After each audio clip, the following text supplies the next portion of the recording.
মানে স্বপ্নদ্রষ্টা, আমার আলিফের স্বপ্নদ্রষ্টা, তাকে রিসলকে ফলো করতো, রিসলকে খুব ভালোবাসতো, রিসলের সাথেই থাকতো। আমরা রিসলের মধ্যেই আমাদের আলিফকে খুঁজে পাই, আর গাজীপুরে যদি যাই আমরা শুভর মধ্যে আলিফকে খুঁজে পাই। তো আজকের এইখানে হঠাৎ করে রিসলকে পেয়ে আবেগ আপ্লুত হয়ে গেছি, ওটাকে ধরে রাখতে পারছি না যে আমার মিনহাজুল ইসলাম আলিফকে আল্লাহ যেন পরপারে জান্নাতের ফেরদৌসের একেবারে সর্বোচ্চ মকামে তাকে স্থান করে দেয়। আমরা সবাই আলিফের জন্য দোয়া করি।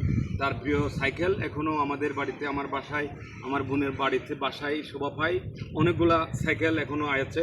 তো রিসল, বলো তুমি আলিফের উদ্দেশ্যে বা আমাদের কে পেয়ে তোমার কেমন লাগছে? হঠাৎ না, আজকে আমাদেরকে পেয়ে কেমন লাগছে? যে আলহামদুলিল্লাহ, আমার ভালো লাগছে। তো আলিফ মানে আমি সম্ভবত আমি আর সকালবেলা বের হই, আজকে প্রথম সম্ভবত আজকে প্রথম আমার মেইন ডেভে আসা। তো আজকে আলহামদুলিল্লাহ আপনাদের সাথে দেখা হয়ে গেল, তোমার সাথে পুরো পরিবার আজকে আমরা আবার একসাথে হলাম। সাফওয়ান সাইদ।